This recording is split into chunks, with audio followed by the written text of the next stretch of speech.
हर हर महादेव। सबके घर घर महादेव। गुरु भैया लोग, गुरु बहना लोग, कहानी के कभी अधूरा ना छोड़ा जाला। तो कहानी पूरा देखे के बाद अगर कहानी अच्छा लगा तो एकरा के ढेर सारा लाइक, ढेर सारा सब्सक्राइब और ढेर सारा कमेंट करके बताए कि बाकी गुरु बहन से कोनो कमी तो ना भइल।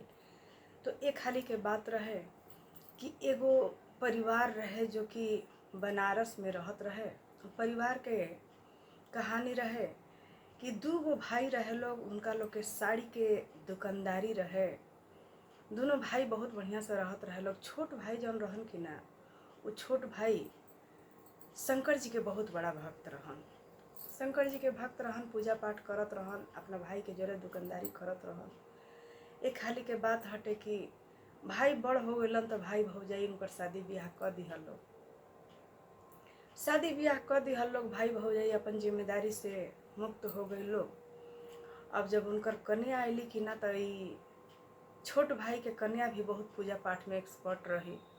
शिव जी के बहुत बड़ा भक्त रही। शिव जी, शिव गुरु के नमन करत रही, पूजा करत रही, पाठ करत रही, मंदिर हमेशा जात रही। इनका के देख देख के इनकर भौजाई जौन रही, गोतनी जौन रही कि ना, उनका बहुत ई बात के जलन होत रहे कि कहीं के काई लोग महारानी उतरल बाड़ी, कि इहो पूजा पाठ करत ताड़ी, इनकर मर्दों पूजा पाठ करत ताड़े, आ बस ये लोग पूजे पाठ में लोग का जीवन बीत जाए। गुरु भैया लोग, गुरु बहना लोग, ई बड़ गोतनी बेटी बना के उतार त लिहली, लेकिन बेटी बना के रखे ना पवली। उनका ये बात से बहुत तकलीफ होत रहे कि ई पूजा पाठ बहुत ज़्यादा करत ताड़ी। एक हाली के बात हटे कि जीवन में ऐसा परिस्थिति आयल कि इनकर एगो बेटा भइल, एगो बेटी भइल। खूब बढ़िया से जीवन चलत रहे। तनिया सा घर में 4 गो बर्तन रहेला तो खटकबे करेला, खटखटाहट भी होत रहे, लेकिन छोट गोतनी कभी फेरा में ना रहत रही। लेकिन बड़ भौजाई या बड़ गोतनी के जौन जलन रहे कि ना, उनका लोग के माने 3 तरह करे पर लाग गई रहे। बड़ गोतनी खाली पूरा बड़ भाई के कान भरत भरत अपना बड़ भाई से अपना पति से कहली कि तू अपन छोट भाई के अलग कर दो। बड़ भाई उठलन, छोट भाई के अलग तो कर दिहलन। बड़ भाई बड़ा ही ईमानदारी से अलग कैलन, बड़ा करेजा पर हाथ रख के अलग कैलन। का कैलन कि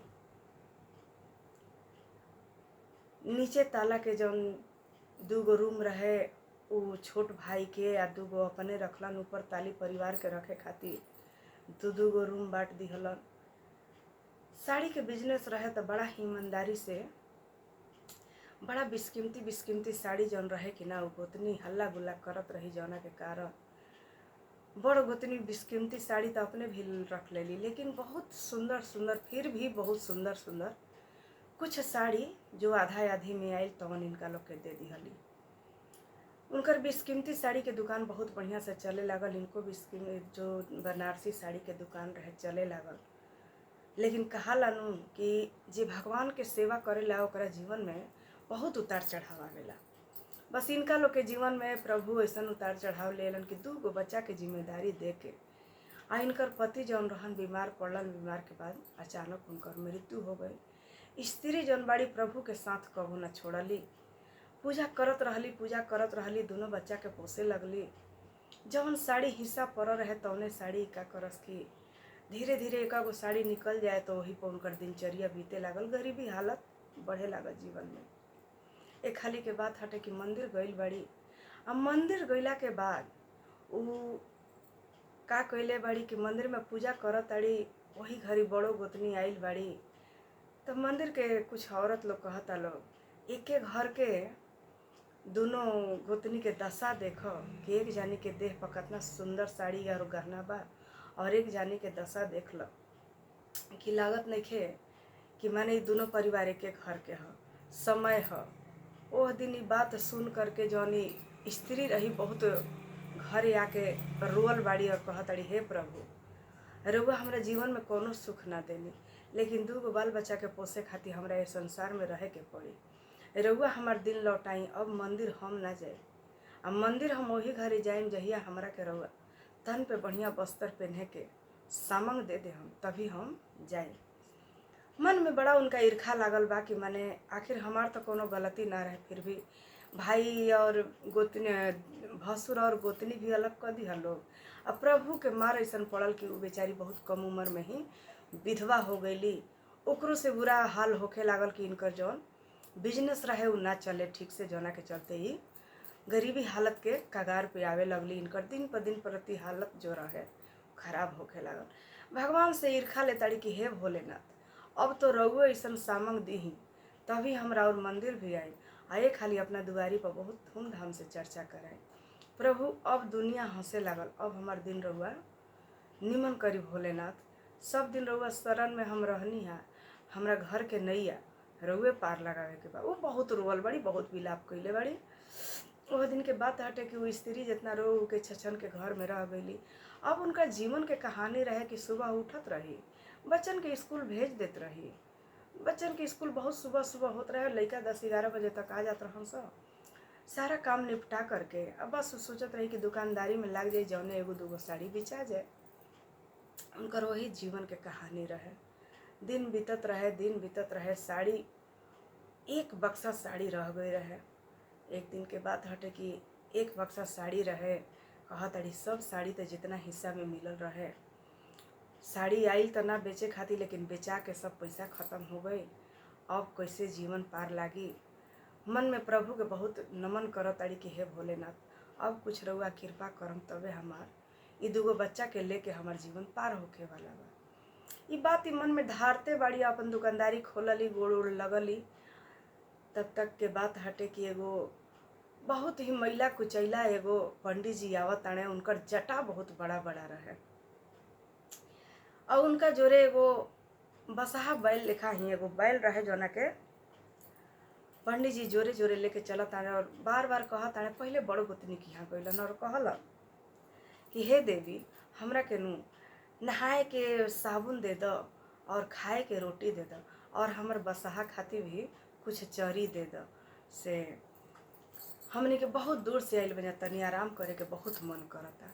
बड़ गोतनी रुपया के गुमान में और अपना सुंदरता के गुमान में बहुत अहंकार में चूर होके कहताड़ी कि बाबा जाके दूसर दुआरी देखी, रउआ लोग के हम शरण देवे लागम तो फिर तो हमने के घर छोड़ के भागे के पड़ी। बहुत झुल्ला के बाती बोलले बड़ी, जौना के कारण वो पंडित जी आइल बाड़े फिर दूसरा दरवाजा में। अब पंडित जी लोग के थोड़े ना पता बा के घर बा, लेकिन पंडित जी दूसरा दरवाजा पे गइल बाड़े। तो पंडित जी के डिमांड और मांग जौन रहे वो तनी अजीब रहे। कहली, पंडित जी कहलन कि हे देवी, हमरा के नहाए के साबुन, खाए के रोटी, हमर बैल खातिर कुछ चरी वगैरह भी दे दी। हमनी के बहुत दूर से आइल बन जा, हमनी के आराम करे के मन करता। वो स्त्री के मन में कुछ ना आइल, मन से तो वो अपने कुढ़त रही, दुखी रही कि अब अगर 8-10 दिन में उनकर दिन ना लौटल कि ना तो उनका कहाँ शरण बा। ये बात खातिर बहुत दुखी मन से रही। वो ना समझली कि पंडित जी का मांगताने का ना। कहली कि ठीक बा बाबा, रुआ इंतजार करी, हम पानी देता नहीं और साबुन देता नहीं। बाबा वो जब उठल बाड़े तब तक दोनों लड़का आ गइल बाड़ा सब। तो लड़का कहता था कि माँ ये तू का करताड़ू। तो कहताड़ी माँ कि ये पंडित जी के साबुन से नहाए के रहे। लड़का अपना मन में ही हंसता था कि इतना बड़ा बड़ा जटा कैसे पंडित जी के साफ हो, साबुन, इनका तो शैम्पू चाहिए शैम्पू। बच्चा यह बात कह कह के खूब हंसता सर। लगलन से बच्चा भी नल से पानी ढो ढो के ले आवे और पंडित जी नहाए लगलन। बसहा के भी पानी पियावल गई। लड़का गइलन सब कि माँ खाना द। तो माँ कहतड़ी अभी अब रुक जालो, मोटा मोटा 3 गो रोटी बनौले रही कि सब कोई इकट्ठे एक गो खा लेती जा। अब तो पंडित जी आइल बड़े और मुंह खोल के खाना मांगताने। ऐसे अभी तनी दम धरा लो, हम का करतानी कि तहरा लोग के बाद में खाना खिया दे, अभी पंडित जी के और हो बैला के खिया लेवे दो। पंडित जी रोटी एगो खैले बाणे, नमक लगा के रोटी बनावल गई रहे, ओ पे अचार चटनी देले बाड़ी। पंडित जी खैले बाड़े और बसहा के 2 गो रोटी दे देले बाड़ी। जौन बैल रहे प्रभु के तो बसहा बैल रहन, लेकिन अभी तो बैल ही कह के भगवान लेके घूमत आने। तो ओकरा बाद दोनों खा के तब कहत आने पंडित जी कि हे देवी, हमरा आराम करे खातिर बड़ी दिक्कत बा, तनी कुछ बिछावन दे दे तू कि ना तो हम सुत जैती। अब तो वो मेहरारू बड़ा सकेता पड़ल बड़ी, का कइले बाड़ी कि एगो बनारसी साड़ी निकाल ले आइल बाड़ी और उहे बाबा के आसन लगा करके पंडित जी के दे देले बाड़ी। पंडित जी का कइले बाड़ी कि वही आसन पे सुतल बाड़े। लइकन के कहीं का मन में आई, लइका हंसते हंसते लगलन सब पैर दबावे। तो पंडित जी पूछताड़े खाना खइला हलो? तो कहताड़े, लइका कहताड़ स ना पंडित जी हमनी के बाद में खाना खा ले हम जा। तो पंडित जी कहताड़े घरवा में खाना रही तबे न खइबा लो। अब तो बच्चा कहताड़ स हाँ बाबा रउआ ई बात कैसे जान गई कि हमनी के घर में अभी खाना नहीं है? मम्मी कुछ इंतजाम करी, कुछ बनाई। तो पंडित जी कहताड़े का खाए के मन बा? बड़ा ही शालीनता से प्रभु लइकन से पूछताड़े। लइका कहताड़ स कि केहू के घर में स्वादिष्ट खाना के सुगंध आवेला कि ना? तो हमनी के नु बहुत अच्छा लागेला। बच्चा अल्हड़ बुद्धि के रहन स, छोटा छोटा रहन स, अपना दिल के बात कह दिलन स। बस बाबा का कहलन कि जितना बेहतरीन खाना होला एगो थाली में से अपन लट झाड़ा ताड़े, एगो थाली प्रकट हो जाता।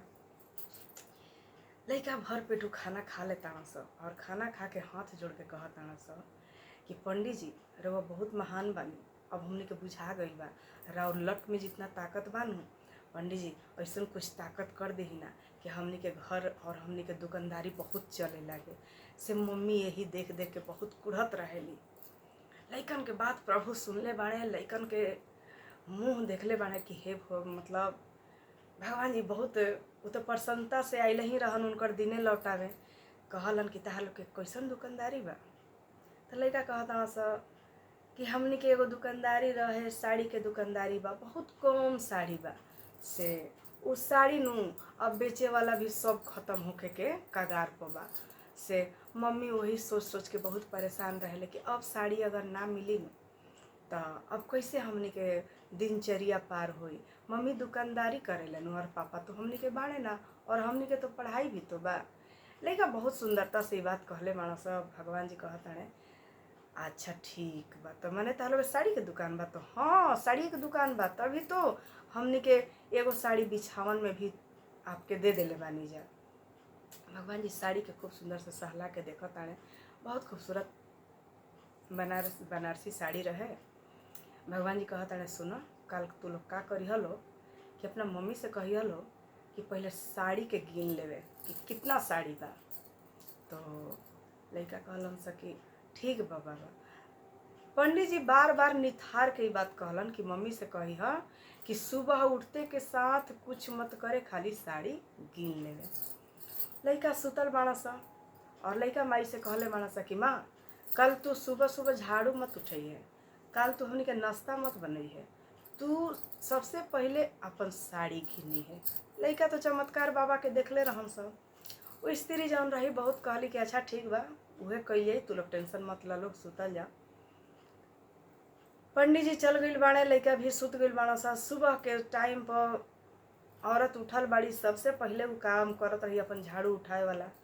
जैसे वो झाड़ू के छुए जाते बाड़ी कि ना, तब तक लइका दोनों उठ के जोरे जोरे हाथ धले लन सर। कहता लोग कि माँ काल एगो पंडित जी का कहले रहन, माँ वो चमत्कारी बाबा बाड़े, उनके कहे अनुसार तू पहले साड़ी के गिना। बस का कइले बाड़ी कि बक्सा खोलले बाड़ी, बक्सा में मात्र 6 गो 3 गो 5 गो साड़ी रह गई रहे। 6 गो साड़ी में से एगो तो स्थान दे देली, प्रभु के सुता देली तो तनी लसरा गई। अब उस साड़ी गिने लगली तो गिन के का कहताड़ी, का गिने के बा? 5 गो तो साड़िए बा। साड़ी उठावताड़ी और कहताड़ी कि तू लोग कहताड़ा लोग तो हम गिन देतानी, लेकिन हमरा पता बा कि 5 गो साड़ी बा। तो उ स्त्री साड़ी के गिने लागल बाड़ी। वो औरत जौन बाड़ी साड़ी के गिने खातिर निकाले लगली।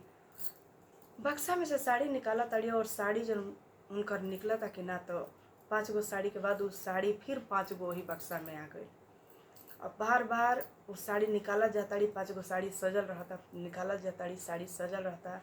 उनका बक्सा में से 5 गो साड़ी कबो निकलते नहीं थे। उनकर पूरा घर साड़ी से भर गई, पूरा दुकान साड़ी से भर गई। उनकर घर में साड़ी धरे के जगह ना रहे। और वो लोग खुशी के मारे कि इतना साड़ी कहाँ से आई, खुशी के मारे ना वो दिन वो लोग घर में झाड़ू लगौले बा लोग, ना नहाइल बा लोग, ना ब्रश मंजन कुछ ना। वो तीनों बच्चा माई साड़ी निकाला ताड़ी, लइका साड़ी सरियावा ताड़ा सा। पूरा घर जो बा और साड़ी, और वो भी बेशकीमती साड़ी। एक एगो साड़ी के दाम जौन बा बहुत ही हाई फाई रहे। वो औरत साड़ी गिनत जाताड़ी, उनकर ऊपर नीचे दोनों ताली साड़ी से भर गइल बा, घर भर गइल बा, दुकान भर गइल बा, सारा दुकान के जितना भी दिरेखा रहे टोटल भर गइल बा, जैसे केरन डूबल बा। उनकर साड़ी मतलब वो थक गइल बाड़ी, और साड़ी के जौन लट बा वो भी ख़त्म नइखे होत। वो तार टूटल ना, उनकर बक्सा अपने आप बंद हो गइल बा, और तीनों थक गइल बा। थक के कहता कि हे भगवान। अब वो औरत कहताड़ी कि साक्षात भोले बाबा हमरा दुआरी पर आई रहन, हम पहचानी ना। जौन साड़ी पे वासनी देले रही कि ना, वो देखा ताड़ी कि जहाँ जहाँ प्रभु के देह के सिलवटा पड़ल बा कि ना, वहाँ वहाँ खाली सोना के परत हो करके आ खूब सड़िया पर सोना चांदी मोती गिरल बाटे।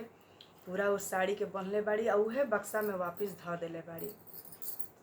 भगवान जी के शुक्रिया अदा कैले वालों, कहले वालों कि हे भोलेनाथ रहुआ हमार दिन लौटा देनी, राउर कृपा असीम बा। अब तो हम मंदिरों जाए, अब हम अपना घर में धूमधाम से चर्चा भी कराएं। भगवान जी जिस तरह वो गुरु बहन के दिन लौटौले बानी कि ना, उस तरह सब कोई के दिन लौटाई, केहू के निराशा मत होके दी। देर हो जाए प्रभु, अंधेर ना हो जाए। हर हर महादेव, सबके घर घर महादेव। गुरु भैया लोग, गुरु बहिना लोग, कहानी अगर अच्छा लगे तो एकरा के खूब लाइक और खूब सब्सक्राइब आगे बढ़ावे के बा, गुरु बहन के आगे करे के बा। हर हर महादेव, मैया पार्वती की जय।